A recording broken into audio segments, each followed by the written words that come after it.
What's up, guys? This is Transformer Gundam, and welcome to the 5th episode of Throwback Review, a series where I take a look back at kits that I have built in the past. And on today's episode, as you can see, we are looking at the MS-06CK Zaku Half Cannon. Now, as you can see, I actually have the box for once, so we will take a quick look at the box here. So you can see we have a very nice artwork of the Zaku Half Cannon. We get a nice front shot, a nice back shot, showing off two of the different weapons, including the Gatling gun, and then of course the cannon itself. It also comes with these two really cool side guns. And as you can see, this is from Gundam The Origin. This is a 2017 release, and of course made by Bandai. Taking a quick look at the sides, you can see we get a front and rear shot of the kit itself. We get a little bit of a read up here on Gundam The Origin and the Zaku Half Cannon. You can see there's English at the bottom, so if you want to pause that there to read it, you can. Moving along here, we get another description, and there's also another English translation down there, so you can pause that if you want to read that as well. And there's also a website you can go to, www.gundamtheorigin.net, if you want to learn more about these series. Taking a look at the side here, back this camera up a bit, you can see it's just the same artwork as we saw on the front. And then finally moving to the other side, you can see we get some action shots of the Zaku Half Cannon, showing off some of the different weapons, including the Gatling gun, the 180mm cannon, and then these, which I just call big guns. And then it is also showing off some of the gimmicks and weapons, some of the articulation, moving mono eye, and some of the extra hand. And yeah, and then of course retail price for this kit is 1,800 Japanese yen, so it's about the range of $18 to $20. So that's about it for the kit. Now let's take a quick look at the kit itself. So here is the Zaku Half Cannon. And as you can see, this is a very nice looking Zaku indeed. Okay, take a closer look here. As you can see, this kit has a ton of decals, and I didn't apply all of them, but I will show you the ones that I did apply. So starting off, of course, I applied the Xeon logo there, the number 09. On the side, you can see I applied several decals on the shield, which I think turned out pretty well.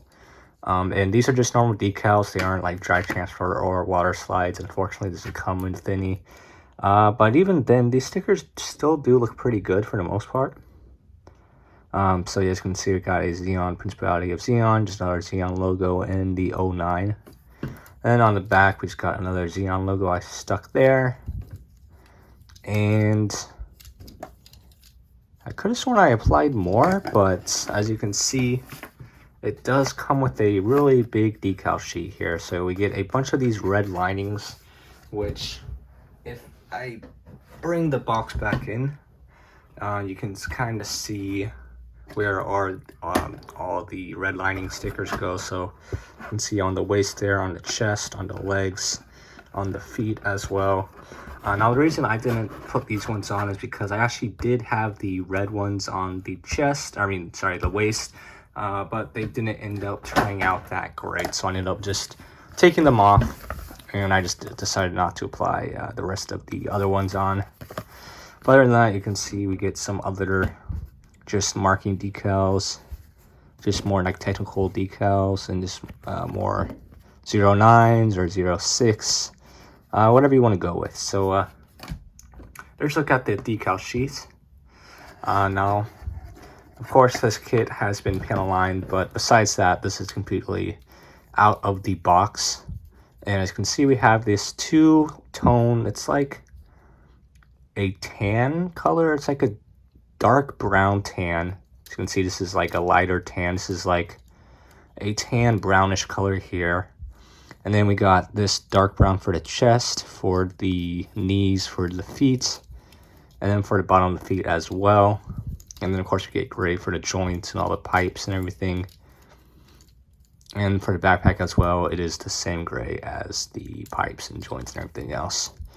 So yeah, very basic colors, but this is just a Zaku, so you're not going to expect anything too crazy there. So yeah, it is a very good looking Zaku indeed. All these Gundam The Origin Zaku kits really do just look really good. Now for seam lines, as you can see, there is a noticeable one going down the arm there, you can see. But for the legs, there is basically no noticeable seam line from what I can see. That is really good. The only real noticeable one is on the arms. Not even on the head, there isn't even that bad of a seam line. Let me get a closer look. Yeah, I mean, there's like a little bit there, but yeah, that's not bad. The only noticeable seam line is on the arm. So yeah, that is really good actually, especially compared to my last review, which was the original high-grade Zaku, which of course I will bring that kit in later to do a quick bit of a little comparison between the two kits. But let's get back into this one, and before we get into the accessories, because we have a lot to cover there, let's quickly go over the articulation. So the head is on a double ball joint, so you get a little bit of the giggity giddy goo action, as Zaku really likes to say. Or was that Mecha Guy Kotsu? I don't know. One of them says that. But anyways, the head can rotate a full 360 as well, go up and down, side to side. And yeah, it's really good head articulation. If you guys take this head off, whoops. Well, I guess that actually works too.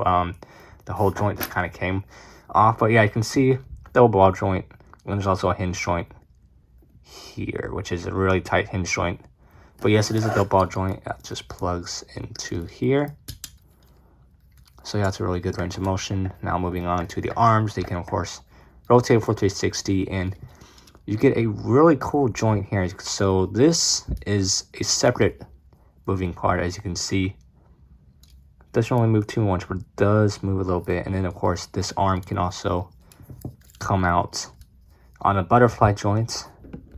Get that to focus so you can see that. So you get a really good range of motion of the arm going forward, and just this little movement here really does help. So that is really good range of motion there. The shoulder can of course move in and out a little bit. And now, okay, I thought maybe it pops out a little bit. I mean, I guess it does slightly, but that's really about it for that. There is of course rotation at the biceps. For the arm bend, you get a nice double joint there, bend there, so that's really good. The hands can of course rotate 360, go up and down, side to side, do all that good stuff. And now one thing about this kit that my last Zaku kit I reviewed, the original, doesn't have is a waist swivel. That's right, this Zaku kit has a waist swivel, so that is really good. You can see if I just take this off, maybe not, actually I don't want to just take that off, but there is just a ball joint in there. Now for the front skirts, they do move separately. I don't remember if I split them myself, as I like to do with my older kits. If the two front skirt parts are together, I usually just cut them off so they can move separately. So I don't remember if I did that myself, but in the case of my kit, they do move separately from each other. The side skirts move a little bit and it can wiggle around. It is just, as you can see, on a ball joint in there. And the back skirts do not move. Those are just stuck in place. Now, with the skirts out of the way, and the good thing about this being on the ball joint is that you can kind of just get this out of the way to allow more movements out of the feet there. So, our legs, not feet. So the legs can go out that far, which is a really good range for a Zaku kit especially. Going back, it is hindered because the back skirt doesn't move, unfortunately. And it can do a nice kick going to the side there almost. You can get the full splits, but these side pieces will fall off. I'm just going to keep pieces off as they fall, just so you can see how sturdy this kit is. There is rotation here at the thigh, and for the leg bend, we get a really good range of motion there. That is really good for a Zaku kit. Yeah, so you can see it bends at two joints. You get some nice separation there with the kneecap. And yeah, that is really good, especially with the pipes as well. It moves well with it, as you can see. And these are just like plastic pipes. They aren't rubber or anything like that. And these are just solid pieces as well. They aren't like multiple pieces that are put together like you see on the Rail Grade or the Master Grade. So that's really impressive. And then the feet can go up and down, side to side, rotate, and that's about it for the articulation. If I'm not mistaken, there is a joint in the waist that allows the legs. Yes, so I don't know if you can see that, but if I move this front skirt, you can see there is a moving joint that allows the legs to go more out like that. So if you can move it back like that, or you can choose to have it out. I don't know how well you can see it, but there you go. So that is about it for articulation. Oh, I almost forgot, actually the cannon can of course move up and down slightly. So that's about it for articulation. And for a Zaku kit, this is really, really good. Like, I am impressed with this articulation. I haven't handled this kit in a while, so I forgot just how good the articulation is. Now, one thing I do want to talk about, since I have the head here, is that it does have a moving mono eye, and this is a lot easier to access compared to the original high grade. Simply put, as you can see, there is a little lever here, little slider, and if you slide it, the mono eye will move. So you guys move it to the left there, or we can move it to the right. And yeah, that is a really genius way to have the mono eye moving instead of having to take the head apart. But the snout part does like to fall off occasionally, so it might be a good idea to just glue that piece in. But for now, let me just see if I can just get this back on.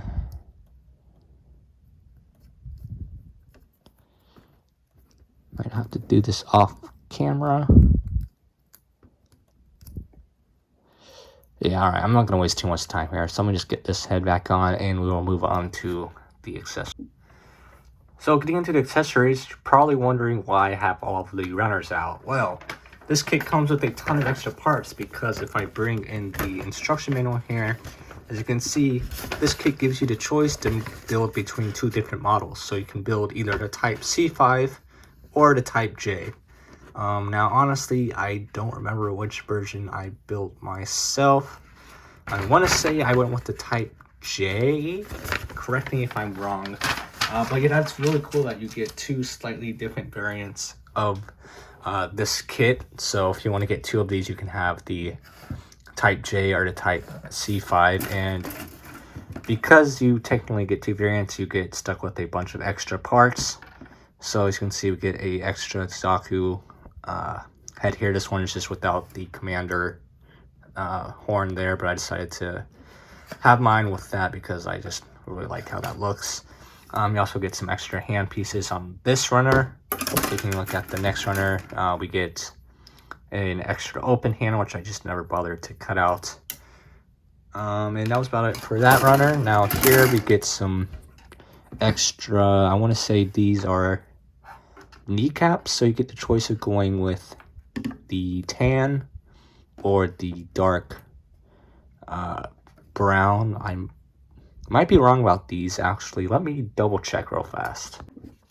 So looking at the instructions, as you can see, here is the E1 plate, and here is one, which is in these two pieces here. But as you can see, they're just not used on this kit at all, so that is weird. I wonder if that runner came from maybe another Zaku kit,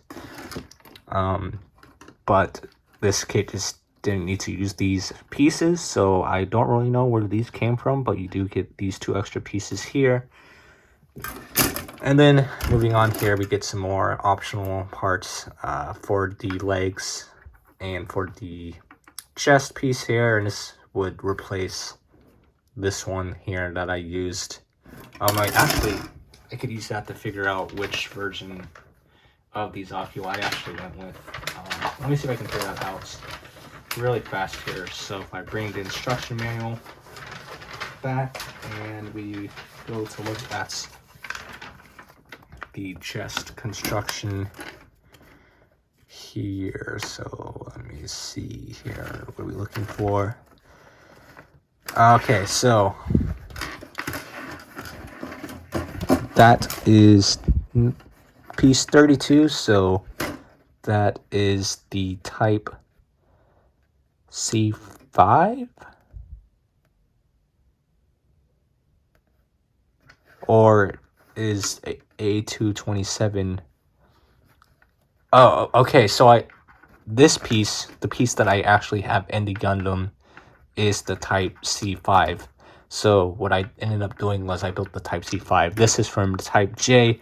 So the version that I didn't build was the type J. So that should clear that up. So this is what the type C5 optional armor piece is.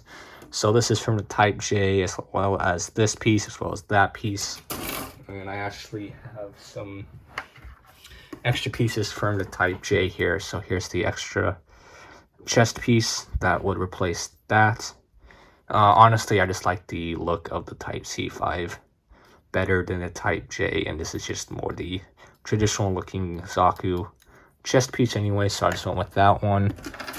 And then here is an extra type J piece that would replace these side parts here. So there are those, and then we get some more optional hands, some, I guess, optional boosters maybe, and then we get a heat axe, which this version of the Zaku actually comes with 2. And you can see this one is bigger. This is just more of the standard sized heat axe, which I'm actually curious if it's the same size as the classic Zaku's heat axe. So you know what, let me go bring that in for a quick comparison. Alright, so this is the heat axe that came with the classic high grade Zaku 2, and comparing it to this one, as you can see, the handle on the original is a bit longer and more pointier. As you can see, it just goes down a little bit further, but everything else seems to be the same. Like the actual size of the axe is the same. The wire seems to be the same size. This handle part seems to be a bit skinnier than this version. But yeah, these are similar looking axes here. And then of course we have the big one here. So anyways, let's move on. So one more thing I forgot to mention with the axes, and as you can see, as on the smaller one, this one actually has a peg that can plug into these sides here and here, while on the bigger version of the axe, this one doesn't have a peg, so there are actually no way of storing the bigger axe on this side skirt, but you can store the smaller axe on, which is interesting. I'm not sure why they gave a peg on the bigger axe, but yeah, that is just something else to note there. Alright, so getting into his other accessories, we have a lot to go through. So starting off, here is the 180mm cannon here. So this is the big boy cannon. This is what makes the Zaku half cannon. The Zaku half cannon is this giant cannon. And yeah, it's very cool. As I already showed, it can move up and down. And I mean, there's really not much to it besides it's just a really big cannon, and it looks really cool with the Zaku. However, this is not the only weapon that can be plugged into there. So let me just get this unplugged. And it also comes with the awesome Gatling gun. Yeah, I mean, there's really not much to say. This is just a huge Gatling gun. It has a nice ammo clip here, and it just looks really cool. Now, of course, this can plug in to, you might or might not be able to see that. So I can get some lights. Light. Yeah, there you go. You can see there's a little poly cap in there. So what you want to do is that you're just gonna take that and you're gonna plug this into that poly cap. Let me actually make sure this is on the right way first. So as you can see, this just plugs in to a poly cap on the side here. So just gonna take this, plug that into the poly cap on the inside. Like Let me just do this off camera real fast. Like so. And then get this back in focus so we can take the ammo clip and simply plug it into the hole on the side. Like that. And then make sure this part actually stays plugged in, and there you go. Now the Zaku has a giant Gatling gun, and that just looks so cool. And of course you can still move up and down. Now you're probably wondering why this part keeps falling off all the time. That's actually not the part of the kit. You may notice that if I get a closer look at the peg, it looks a little off, like it's been shaven down or something like that. Like, let's compare the two pegs real fast. Here's the original, here's the peg that comes with the cannon, here's the peg that comes with the Gatling gun. And I don't know how you see this, but this peg has definitely been shaven down. I do that on purpose, which I will get more into later. But yes, if this kit wasn't shaven down, then this would have no problem with actually staying into the backpack. But let's move on to some of his other accessories. And actually one cool thing you can do is that you can take this part off, which is just plugged into the side here. I'm not really sure what this is, honestly, but yeah, that can go onto this side. But you can plug, if you wanted to, you can plug this into here. So have something like that. And then you can also plug the Gatling gun into the other side.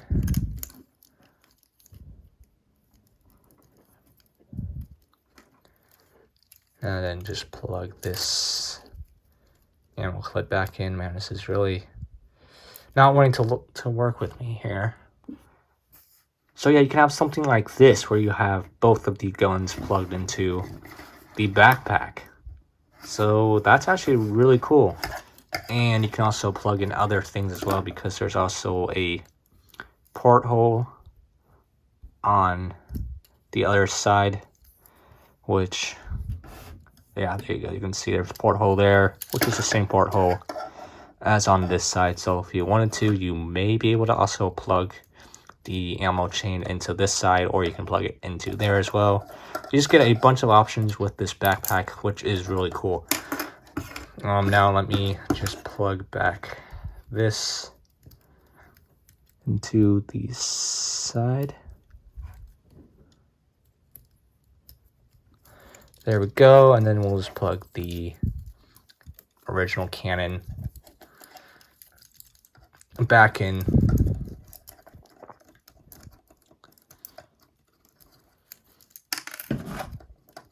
Okay. And this part just fell off the cannon, but that's okay. We'll just leave that off for now. Don't want to waste too much time here, and we'll get into the final couple accessories, which are the big guns. And these are really cool guns. It has moving handle here. Then it has an ammo clip that is not removable. These are just basically two pieces snapped together with a movable clip. And of course you can hold them in his hands like you normally would. I have to take these hands apart actually. Let me just do this off camera. So you can have something like this where it just looks like he's holding a cool little handheld gun. Or you get all of these pieces, which you can connect on the back. So first you take this piece, come around here to the back, plug this in like so. You can see there is a peg there just plugged into the hole like that. And then let me just take this out of the hands. You're gonna take these pieces and you're gonna plug this part into the hole there. This part's supposed to be facing down, so just plug this in like that. Do the same thing to the other side, and then simply take the guns. There's a hole there, you can plug it into there like this, and then just take the other one and do the same thing.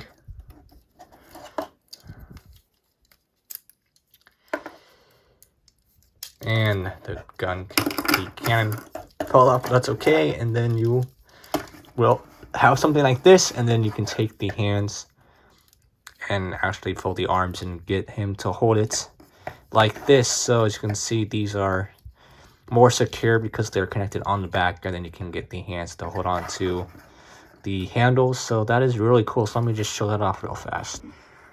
So here is the Zaku half cannon with the two big guns plus the 180mm cannon ready to go. And yeah, this just looks awesome. And you know, one thing I just realized is I forgot to put the tip of the 180mm cannon on, so that is my fault. But there you go. Now it looks more complete because it actually has the tip of the cannon. But yeah, this is just an extremely awesome kit. So now let's get into some size comparisons, and then of course I will get into my final thoughts. So starting off right away with the Zaku comparisons, here he is with the classic high grade Zaku 2, which just lost its kneecap. So here is that. Next, let's bring in the real grade Char Zaku 2. Get him to properly stand. Oh my god. Why are all these kits randomly deciding to lose parts now? Let me just put this back on real fast. Come on, just want a proper Zaku comparison. Okay, there it is, the real grade. And just for fun, here is my customized Gundam The Origin Skull Zaku.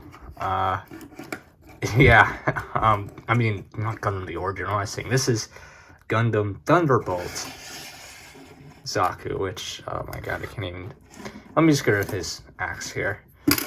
Can't even fit all these into frame. So, here is 3 different versions of the Zaku, all in 1:144 scale, that being the original high grade, the real grade, and the Thunderbolt version, which it's kind of ironic now that I see that I painted it into look like a skeleton. It would really fit well into the Living Dead division. I didn't even think of that at the time. But anyways, out of all 4 of these, this is definitely the best Zaku kit out of all of them. No questions asked. Now comparing it to some other Zeon mobile suits that I have here, he is right next to a distant cousin of the Zaku. This is the Zaku. Next here he is with the weird Bawu. I think I'm saying that right. Yeah, Bawu. Very weird kit. And as you can see, the Bawu is a lot taller than both of the Zakus. And finally, here he is with the Rick Diaz. So there you go. There is a comparison of the Zaku half cannon with other Zeon grunt type mobile suits. Now for the comparisons, here he is with the classic Gundam, the Beyond Global version of the RX-78-2. If you want to see how he compares with a 1:100, here he is with the classic 1:100 scale master grade RX-78-2 version 1.0. And of course, because I've been doing this in all my other videos, here he is with the Earthrise/Kingdom version of Optimus Prime. And finally, here he is with my custom high-grade sandrock. And now you can see why I had to trim down the peg of the Gatling gun, because yes, as you can see, I am using the Gatling gun for this kit. And yeah, I just really think this Gatling gun looks really good with this sandrock. But enough talk about that. There'll be a lot more coming on this guy soon, so stay tuned. So getting to my final thoughts, this is a really good Zaku kit. This is probably one of the best Zaku kits out on the market in 1/244 scale right now. Now I know there is the newly released revived version of Char Zaku 2. I'm sure we'll be getting a revived version of the regular Zaku 2. I haven't built that kit yet, so I don't know how it compares to these Origin Zakus, but these are really hard to beat because these are just really good kits. Extremely solid, as you can see. Nothing's really falling off except for the gun, and this part, the waist part, is a little bit loose, but it's not going to fall off. You're going to have to push it back in. But yeah, I mean, it's a great kit, highly recommended. Great articulation, great build quality. And this kit in particular is really cool because you just get a ton of options, a ton of different weapons. And yeah, there's just a ton of playability with this kit, so highly recommended. I know this review was a bit longer. I apologize. There was a lot to go through with this one. But yeah, that'll about do it. So don't forget to leave a like on this video. Leave a comment if you have any questions. And don't forget to turn on the bell notification so you don't miss any of my other videos. And yeah, that's about it for me. This is the Transformer Gundam, signing out.